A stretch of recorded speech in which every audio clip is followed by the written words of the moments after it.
If we can avoid the disasters to change our perception of our own susceptibility, Yeah. then I think we get better.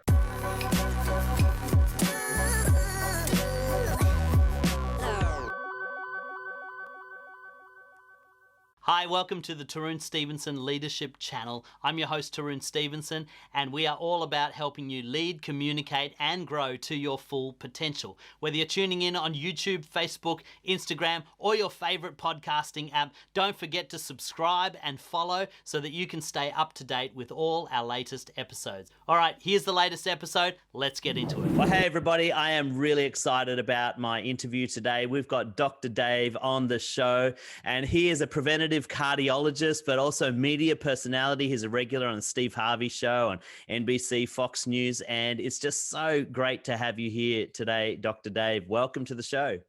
Thanks for having me, Tarun. I'm glad to be with you.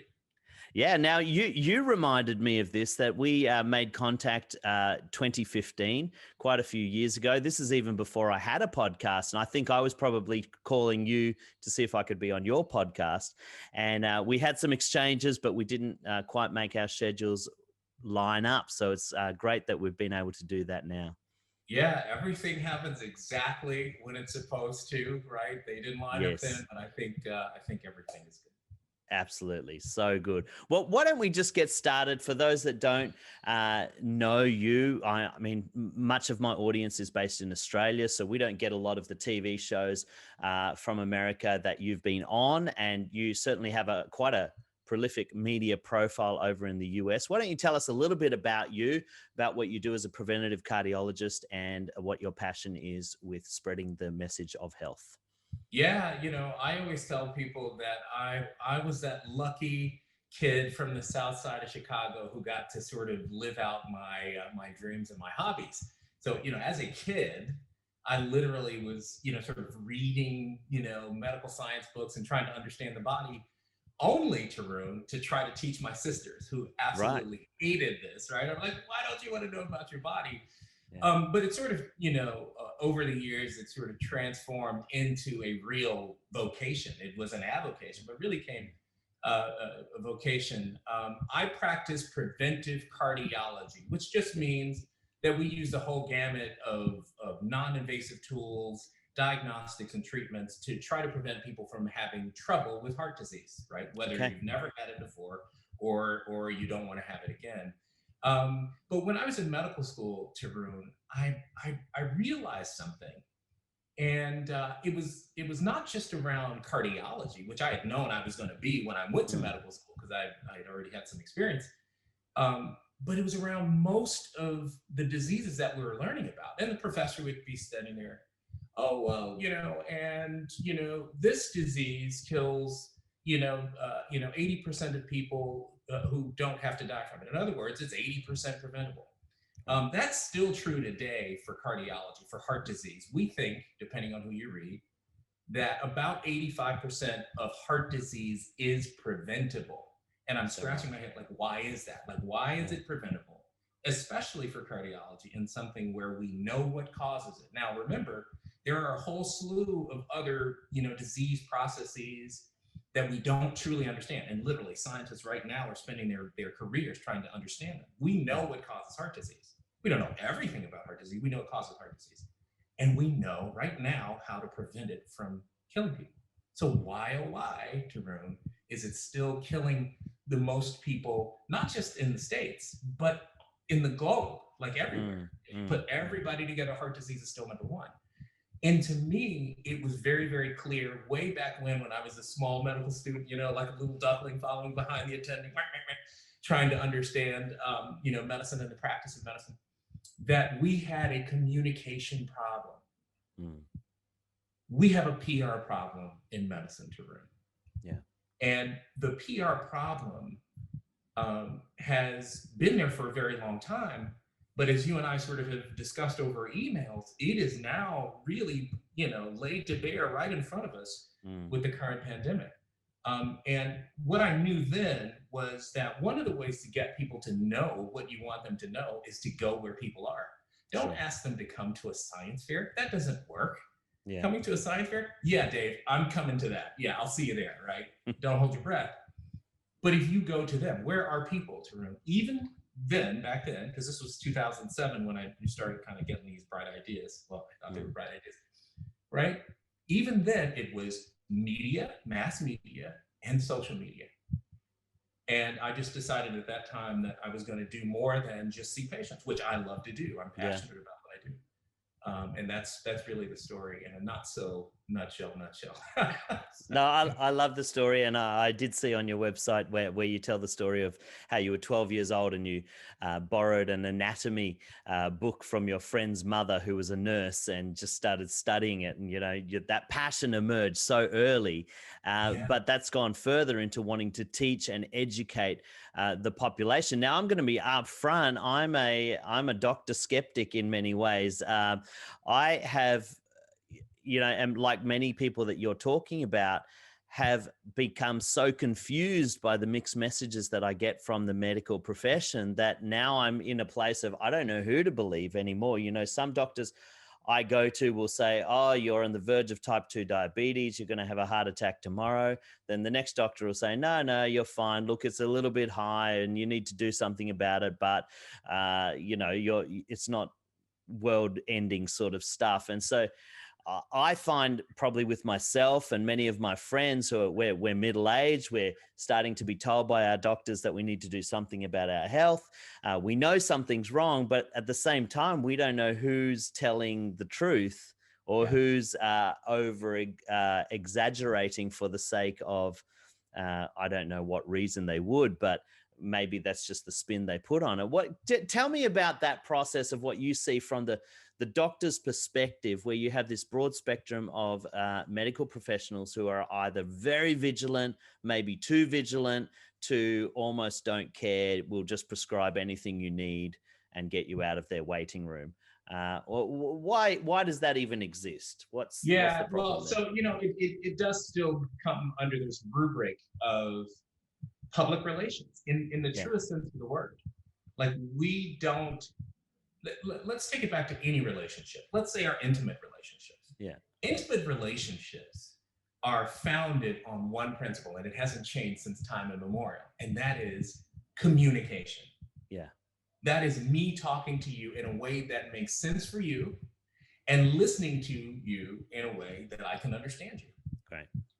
In medicine, and there are a lot of physicians that will balk at this and debate me, which I welcome. I welcome an open debate.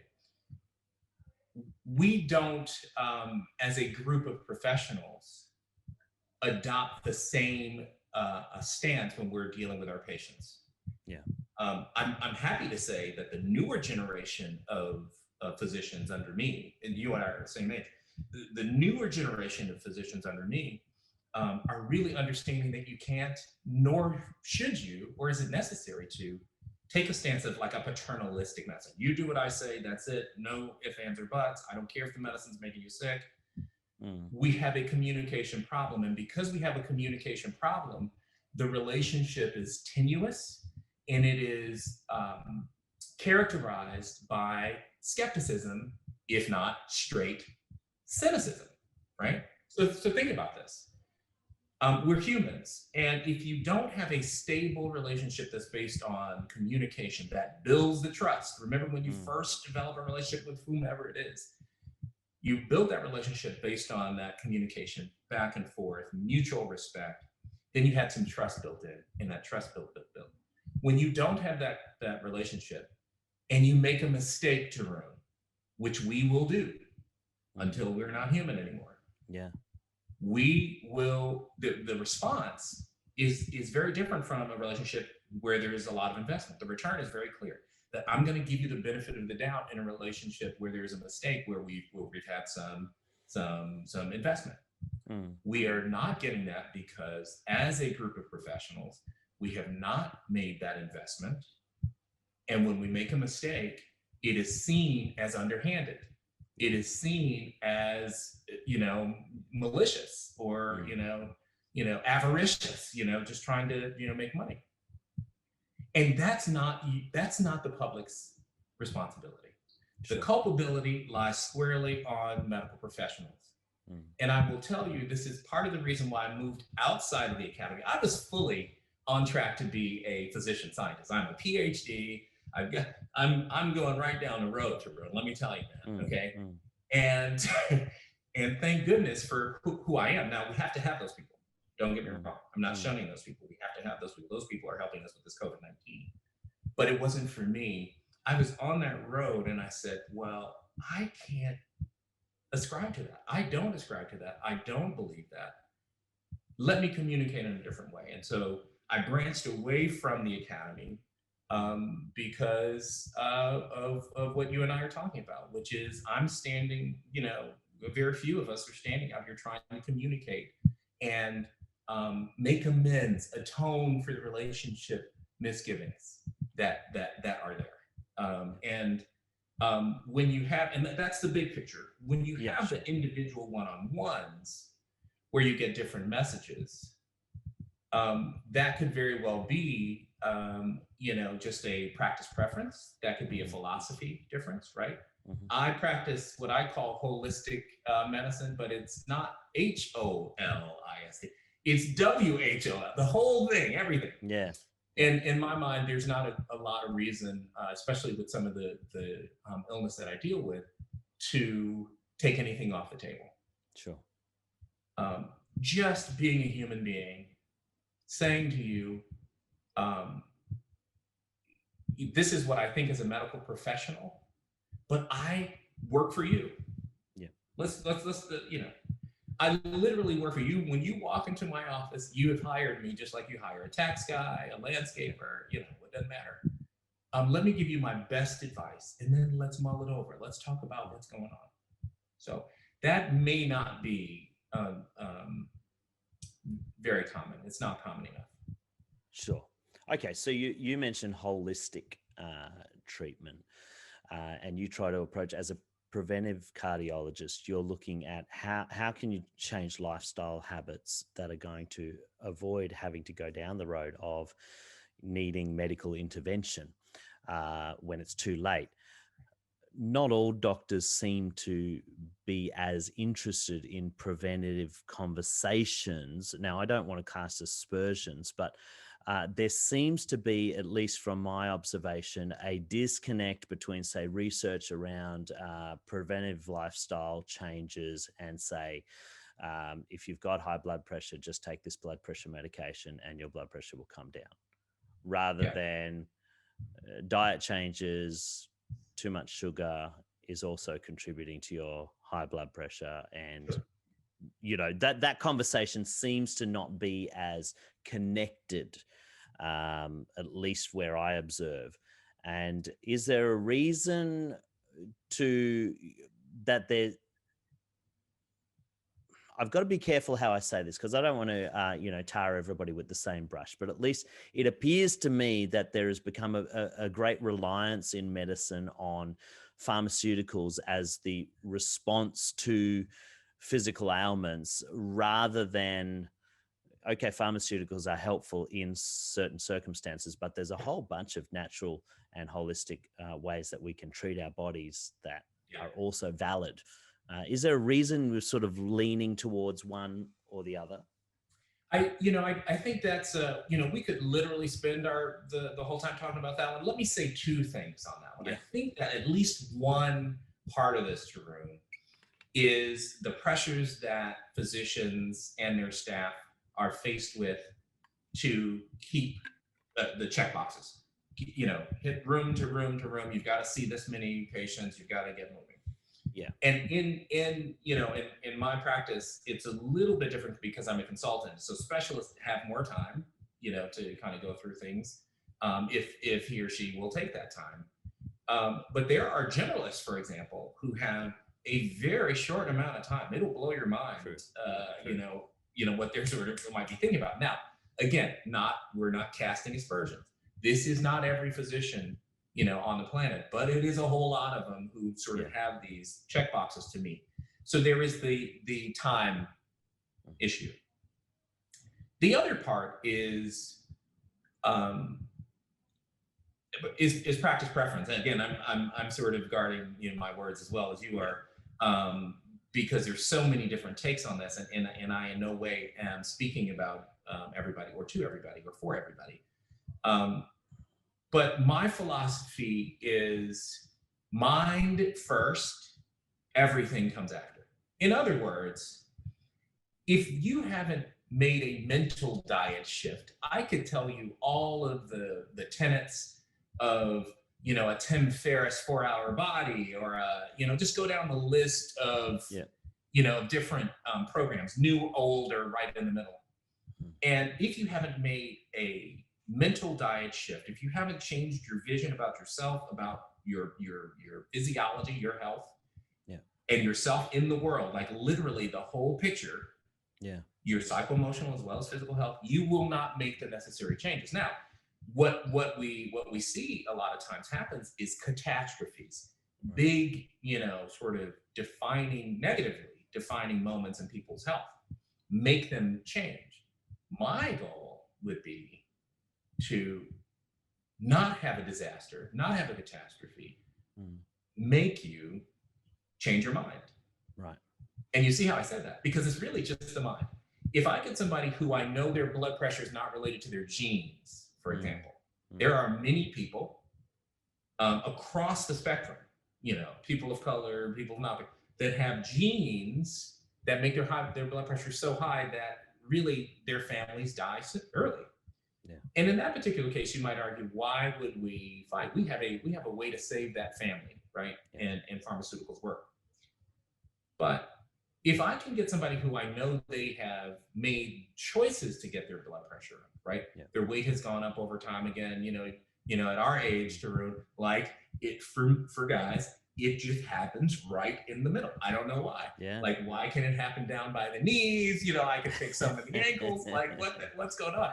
So true. But for us, we've got to be, as we age, the vigilance has got to be on the midsection and what to do to keep the midsection from going.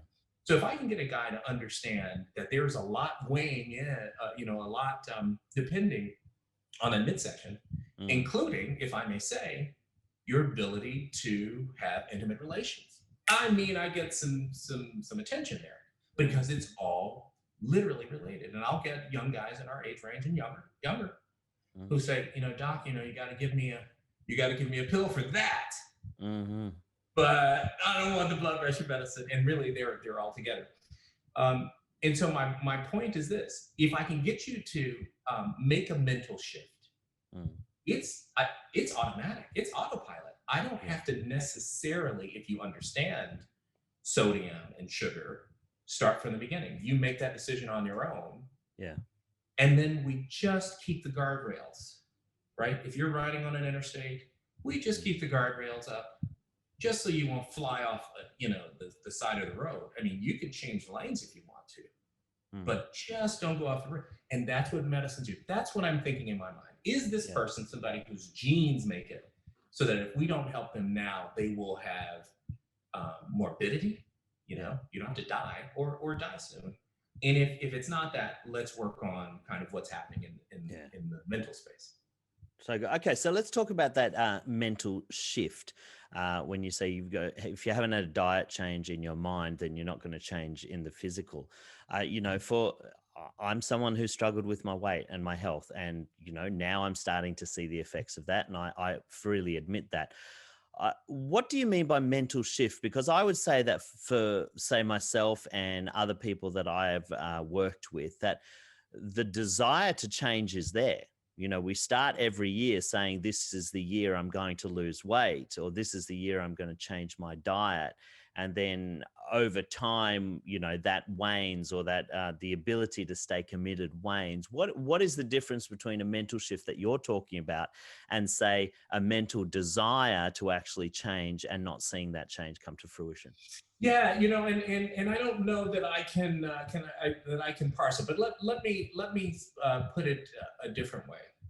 I recently met a man for the first time who was having just a little bit of chest discomfort. This was a man who had smoked for decades, literally a pack a day. It was very clear to me after looking at his case that he had coronary artery disease, plaque in his heart arteries, and it was likely causing this chest pain, angina, if you will, or angina. We did all the testing, including a heart catheterization, and it turns out that he had an 80%, what we used to call widowmaker. We obviously don't do that anymore for obvious reasons, but it's the largest vessel in most people's hearts, and we call it the LAD. Well, he got a stent and he was fine. When I followed up with this man, everybody who's listening to this story already knows that this is a man who no longer smokes a pack a day, and he did it instantly because it scared him. Yeah. Now, what is the likelihood? And he's got some other plaque now, okay? And he can see that picture. I show pictures, okay? Because they're visual learners, Tarun. We can't say, I'm a talker, but some people want to see it. If I can show you the blockages in there, it is unlikely that you will go back to the thing that not really doesn't debate this, caused it, which was the smoke. That made a mental shift in his person. Yeah. He will never smoke again because he saw his life flash in front of him. In other words, if one can see the importance, and there is no doubt about our sort of susceptibility to this thing, not just now, but later, then you continue with the changes. There was something called the health belief model. And the health belief model was put together by a group of social scientists in the 50s in the United States. And their questions back then were, why don't people do what we know is sort of the right stuff to do with their health? And this was around the kind of tuberculosis time and, trying to get people screened and tested. They came up with 5 basic tenets. And one of the tenets, Jerome, was perceived susceptibility. Perceived susceptibility. I always tell my patients that means it's just not going to happen to me. Like, I know that this Twinkie is bad, but I'm good. Okay. And it's human. That is human. That's a human thing. And so are these other 4 things. If we can avoid the disasters to change our perception of our own susceptibility, then I think we get better. And that's what I meant by that. So how do we put ourselves in a position where we can have those revelation moments without letting it get to the point where we are at death's door? I've had those moments in other areas of my life, in relationship, in the way that I parent, in the way that I conduct my marriage, my business, all of those things have come to crisis points, which has forced me to take action. And when we're talking about somebody's health, very often the crisis point, you may never live past it and you don't get a second shot. So you don't want people to wait until they're on the operating table getting a stent to take action. How do you get somebody to do that mental shift? Or is it something that you can actually do for yourself to move yourself to really taking things like your health seriously? Yeah, both. You certainly can do it for yourself, but you can also do your taxes for yourself, and we don't do that. So, we go out and we hire professionals who hopefully share at least some of our own philosophy around the approach to health and wellness.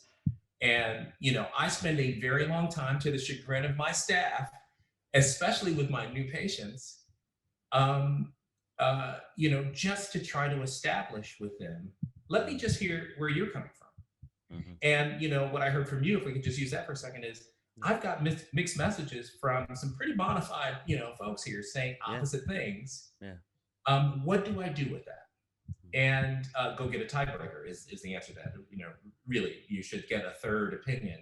Right. And I make no qualms about it. And when patients, were kind of hemming and hawing with me, I said, listen, I'm not opposed to you going to see somebody else, because it's not about my ego. It's about you not having a heart attack. Yeah. And I'm pretty clear on that. And if I'm not saying the same thing that other person's saying, guess what? I have an opportunity to learn something. Oh my goodness, what am I missing here? And if you approach it any other way, that's your ego in the way, right? And then you go against your oath of first do no harm, because if you're recommending or teaching something that is the direct opposite of what somebody's doing, whether you intend to do it or not, you could be doing harm. And we still made an oath. The oath didn't say don't intend to do harm. It said just don't do it, right? So I would get a tiebreaker, but my point to you is we spend that amount of time to kind of see where some of the barriers are. And there are very many people who have personal historical references that deserve to be dealt with. And this is what I was talking about that relationship. Because I have had people come to me for a second opinion, and they talk about the misgivings of the relationships that they've had in the past, not one person, not two, throughout their medical relationships. And because we're not used to making amends for those things, we get people who simply don't trust what we say, or think that there is secondary gain that's not in your highest, for your highest good. And that's our failing. And so a part of our, conversations, are very clearly that I work for you and there is nothing in it for me but to see you not have to tell your wife, your kids, your whatever, that, you could just think of a number of things. And once you've developed a relationship like that I'm going to, I come from the heart, but I shoot from the hip too, right? So I'm not going to hold any punches, and I'm not going to just say something to make you feel good. So if you have moved out of the space of, that little space between normal and diabetes that we call pre-diabetes, I jump all over you. I'm coming from here, but I'm shooting from the hip, because what your body is saying is, I don't like it. Whatever you are doing right now, I do not like it. And because I'm so fantastically built, our bodies are these amazing machines. Listen, I was learning this back as a kid. This thing is, and it has a lot of resiliency built into the cellular makeup. It's just enormous. But it cannot take that flogging indefinitely. And so I use that kind of metaphor for people. This is what you're doing, and this is what it is. And we go through examples. Oh yeah, that happened to, my uncle. But then they'll talk about what happened to the uncle, for example. And then we go down and, they didn't do the uncle right. Something happened. And you get to make amends for people, you didn't do it. You never met them before, but you should be making amends. You should be apologizing, right? So it's really getting out of that state of denial. And, I'm just being straight up here, because I think there's no point fooling anybody. I have been to doctors who have said to me, you need to do something about your health. And because I didn't like it, I go to another doctor who says, nah, you'll be right. You've got, 5 years. You just right. You know what I'm saying? And inside of myself, I know that that's a cop out. It's just, I don't want to do the hard work. I don't want to change my diet. I don't want to exercise more. And so I use the excuse of the doctor that agrees with my own personal preference. So really what you're talking about is if we know in our heart that something has to change, there's no point lying about it. There's no point telling yourself stories anymore. Just go and find somebody that's going to give you the truth and start facing up to that truth, and then start making the changes that are necessary to keep your body in shape and heading in the way it's meant to go. Yeah, I like that.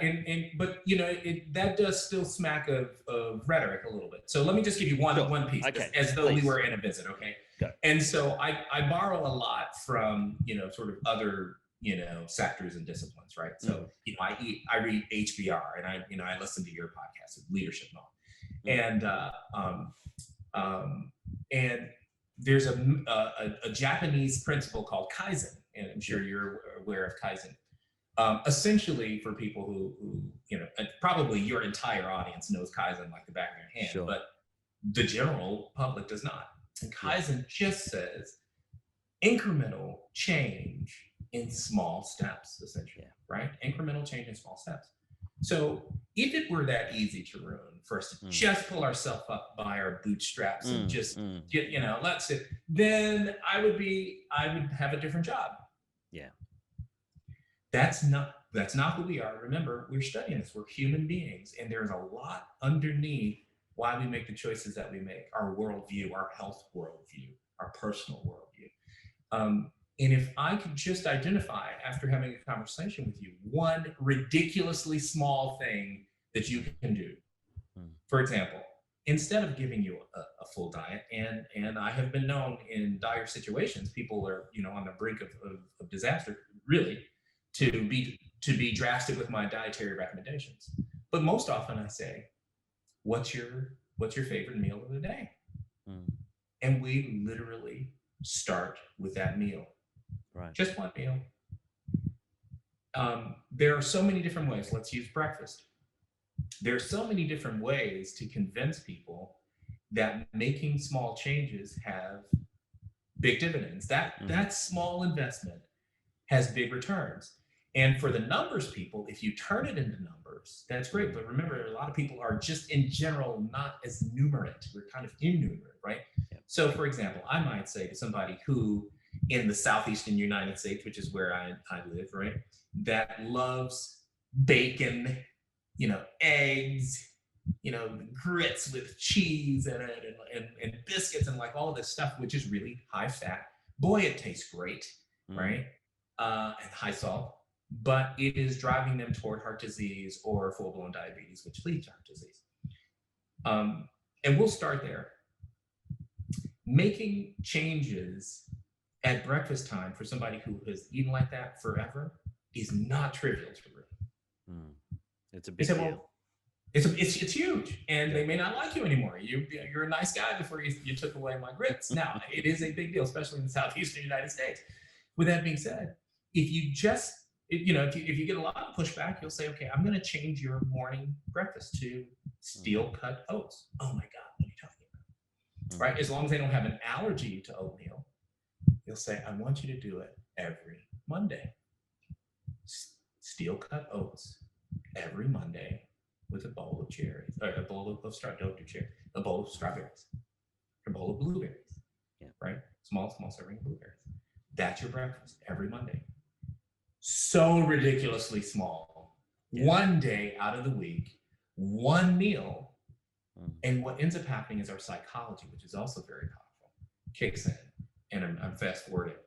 And what that person does is he or she will eat oatmeal 2 or 3 more times because the amygdala, the fear center, stops firing and making you crazy and sending cortisol off, right? The amygdala, the fear center, comes down, relaxes itself, right? And because the fear center is relaxed, you have these other ideas that come out. Remember, you can't be creative and scared to death at the same time, right? And essentially, that's what they are.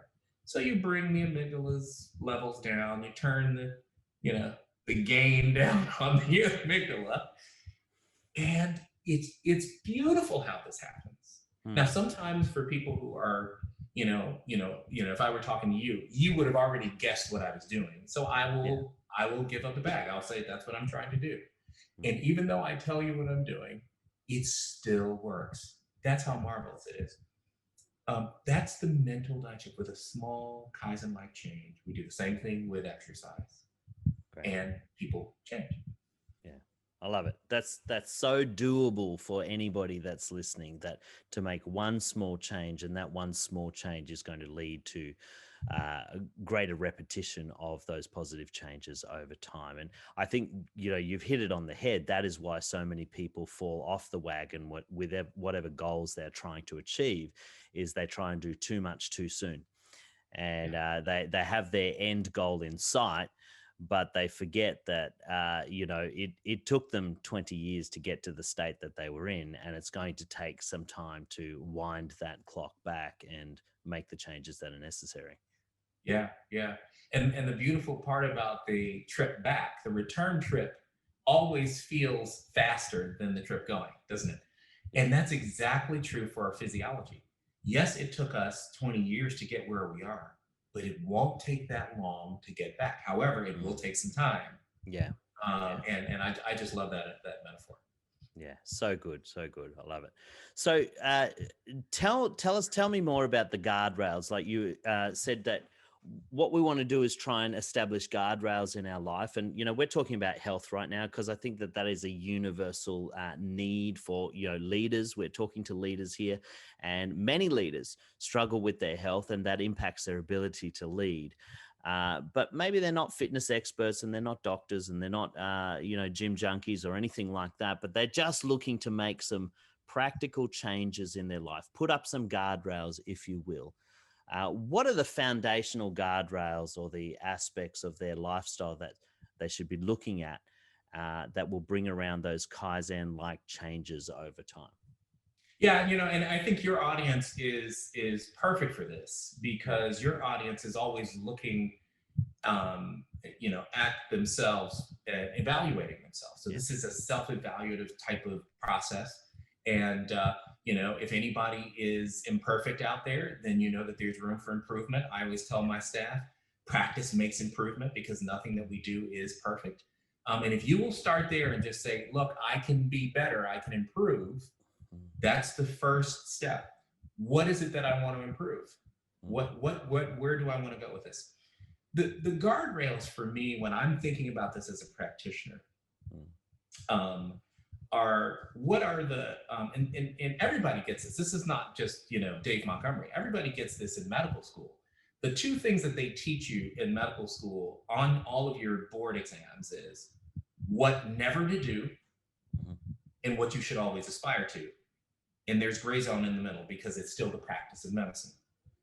And that's my guardrails. Where's our highest aspiration for this particular thing? And what should we never do? Yeah. Right? In terms of diagnostics, in terms of medicines, in terms of lifestyle.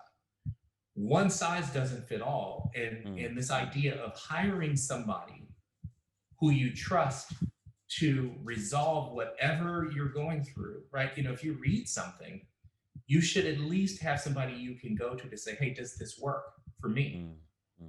Just because, Tesla's doing great right now. I mean, you can look at your portfolio and depending on how you're laid out, you may not want to, either get rid of or buy any Tesla right now. In other words, everything that looks good isn't good for you, no matter if it's natural. So what we get people to do is just have a person, a reference, whether that's a physician or a PA or a naturalist, that will keep you in those guardrails. What is our highest aspiration and what should we never do? And remember the guardrails on that interstate, there may be 3 or 4 lanes on the interstate. So there are 3 or 4 different ways for you to do it. Yeah. And you may want to go slow and travel behind the tractor trailer, or you may want to get into the fastest lane and go. There is a little bit of that, and we move from lane to lane, don't we? Yeah. And that's also okay. Again, the guardrails are just protecting you from danger and holding up as high as possible that highest aspiration. So. And I'm trying to sort of blanket every sort of thing that you can sort of put in here. That's essentially what I mean by guardrails. When I make a Kaizen step, you may have somebody who is in a lane, to continue the metaphor, who is afraid to change lanes.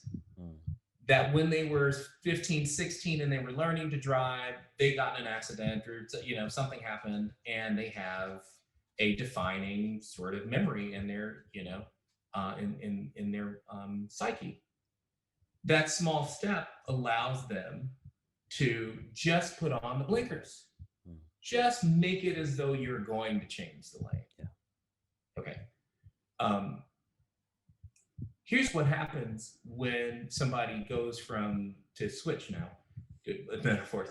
It goes from that breakfast that has bacon and eggs and grits and eats oatmeal, that they start to feel or see the differences. So somebody who switches that kind of high-fat diet and goes to a high-fiber breakfast, their digestive function is different that day and they appreciate it.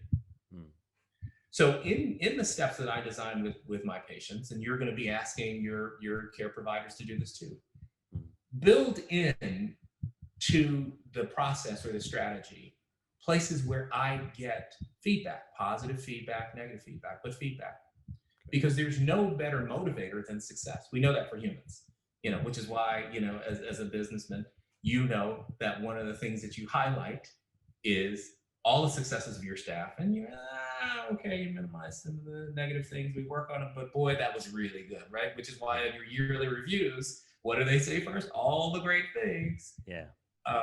So, somebody who has started an exercise program, and I tell them, I just want you to go 2 days a week, book in the day, Monday and Friday. I do this very often, but I want you to take your blood pressure 30 minutes after you come home from your exercise.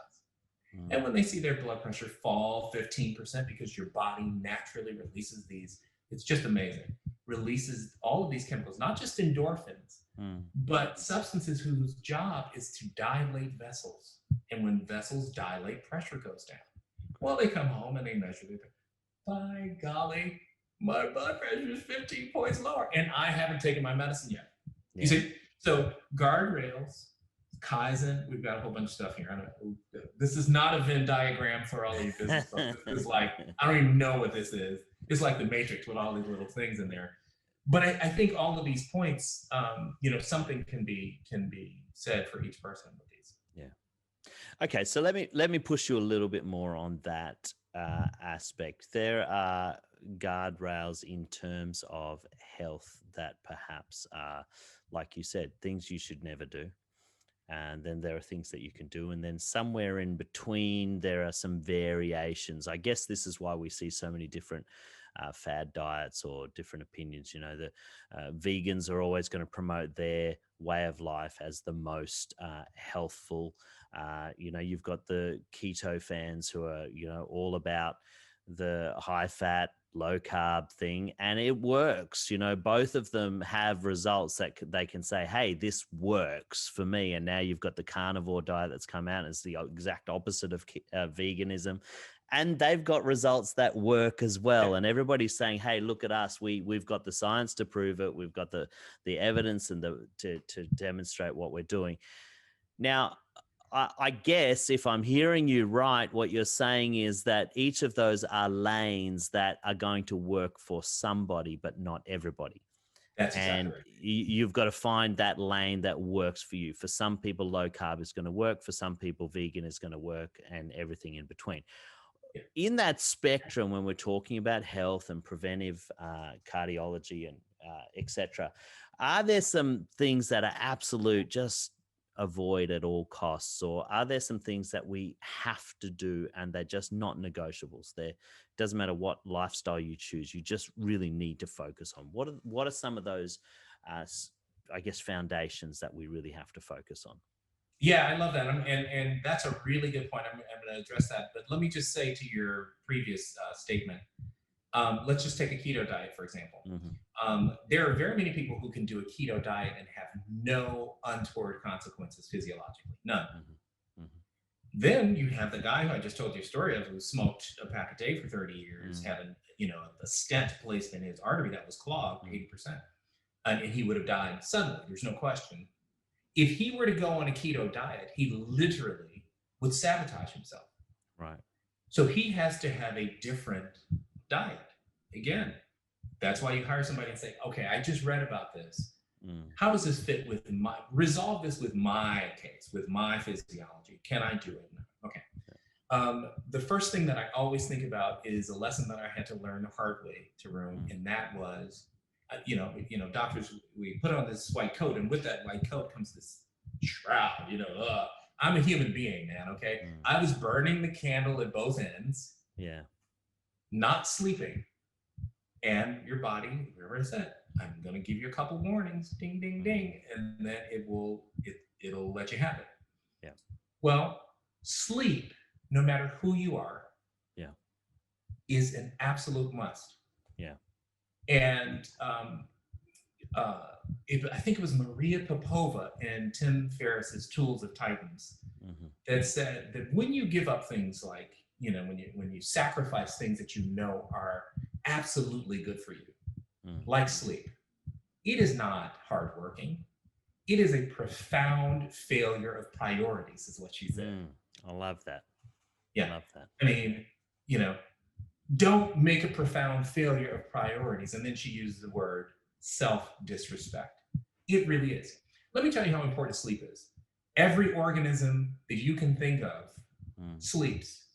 Yeah. Somebody was a smart guy. Mosquitoes don't, yes, mosquitoes sleep, right? Mosquitoes sleep. Think about it. There is a period of your day where you could go outdoors and there are no mosquitoes. Where are they? They are resting. Why?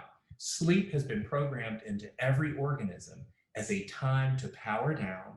It literally is the airplane mode of your body. Yeah. All of the background functions kind of go down so that the repair and stuff can happen. When does your phone want to do the updates? At night. Yeah. Okay? That was programmed on purpose because that's how we are. Yeah. If you don't do that, you don't get the restoring, you don't get the repair, and when you wake up, you don't function normally. Good. Let's say you do that for 2 days in a row, 2 months in a row, a year. You will not think right. You cannot perform. You can't think right. And you think, oh, I'm having memory problems. Oh, is this the dementia from my grandmother? No, it's not. You didn't sleep. You're not right? sleeping. Yeah. Right? And you're cranky, the kids, everybody's getting on your nerves, right? Your digestive tract is off. And because not sleeping is a stress mode, you're eating stuff you would never eat because your cortisol level is high. Right. Dave Montgomery is practicing. I'm not perfect. We're always room for improvement. Practicing 7 hours, smack dab in the middle of the 6 to 8 recommendation. 7 hours of sleep every single day with no excuses. Right. And I'll give you one last example. We were watching a movie on Friday with my 6-year-old and the very large golden doodle. We're all watching the movie, and it was 9:18. Well, I work out on Saturday mornings with a trainer, and I had to split. And my wife was like, where? Like, I sleep. And that's controversial. Trust me, I understand. I've been married for 8 years. It is controversial to do that, but you've got to talk about guardrails, put your own limits, put the limits around the perimeter so that I am more productive. And when I'm more productive and I'm less cranky, my wife likes me better. I'm like, babe, this is going to pay, right? The kid, I can run more with the kid. Yeah. And so sleep is a big one. Yeah.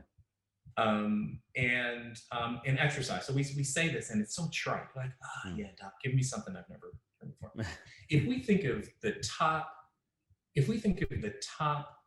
performing people across sectors, look at them. Bob Iger is, I started reading his book, Ride of a Lifetime. Bob Iger of Disney has a routine.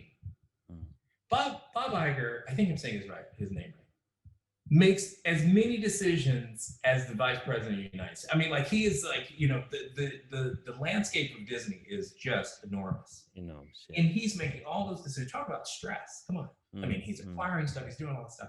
If Bob Iger didn't have a routine where he got up and he did a process of paying himself first, literally, meditation, quiet time, quietude, whatever you want to call it, mindfulness, whatever, exercise, fueling my body for the day and for high performance, he would not be as successful as he was. And he was doing that way back when he was a young man.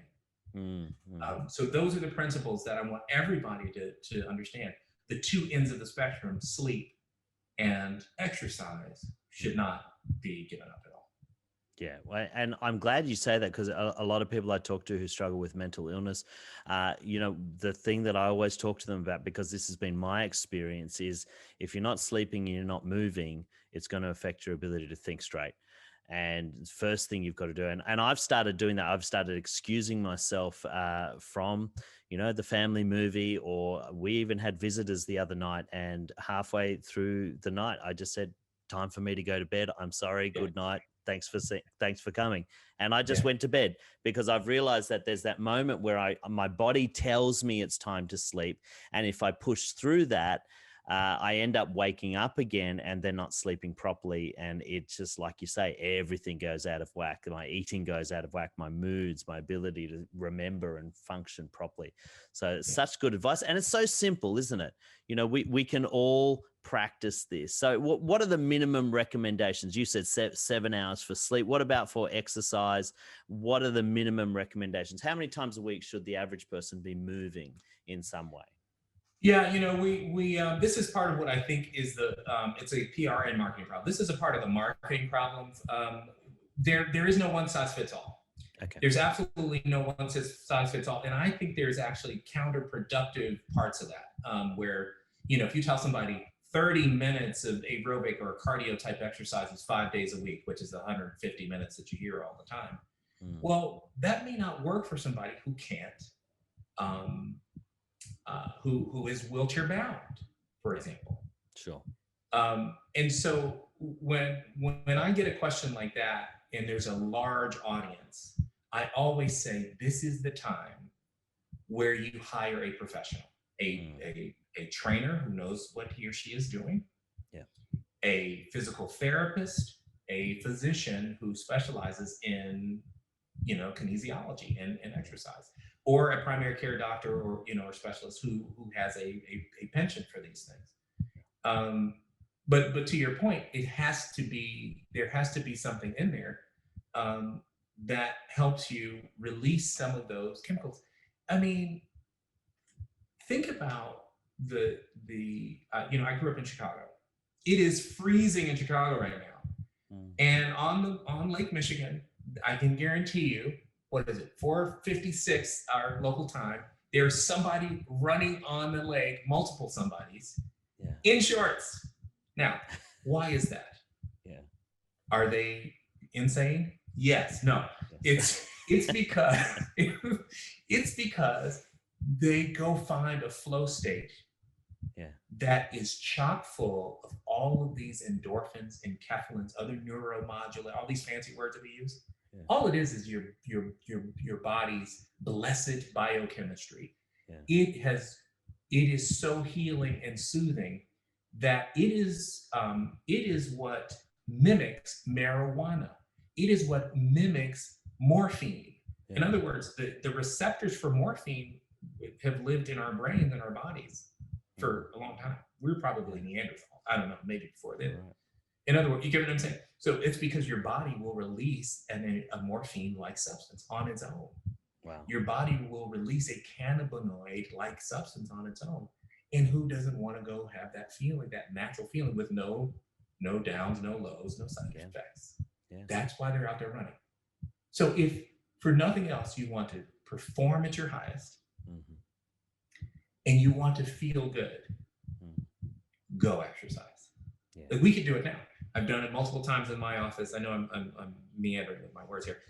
I've done it multiple times in my office, where when we could have people face to face. Now we're doing a lot of telemedicine with COVID, but you know, I'll have somebody just stand right in front of me, and as silly as it sounds, to walk in place with their knees as high as their waist. Just walk in place, right? And if they're young enough, I have them put their arms out and walk in place and do that. Rotate your arms backward and forward.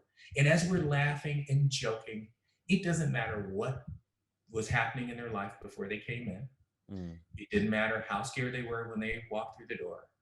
You know, the finances, this, that, or the wife, it doesn't matter, because at that moment, you cannot think of anything else. Now, that's the beautiful gift of exercise. So not only does it make you feel good, you have to take a break from everything. You cannot be doing something that physically, you know, exercise, that takes your attention and be thinking about the podcast. You can't do it, right? And that's a beautiful thing. You can go get that anytime you want. And that's just the way we're made. I think it's great. That's great. It's great. Dr. Dave, I have so appreciated this conversation. I'm learning so much, and I know our listeners are getting so much out of this as well. I'm so grateful for you taking the time to talk to us today. If people want to get in touch with you or learn more about your work, where can they go to find out more? This is very timely because my new website is going to be launched in the next week. Great. At The Good Dr. Dave on social media and thegooddrdave.com. And so I'm very excited about that. It's going to be a place where we're going to put out a whole lot more material and content for people. thegooddoctor.com. We're going to put that into the show description and just so you can get a hold of that. Dave, it's been an absolute pleasure. Thank you so much. Thank you, Tarun. Hey, thanks so much for tuning in. I hope you got a ton of value out of that episode. Don't forget to let us know what you thought in the comments. And if you have a topic you'd like us to cover next time, we'd love to hear from you.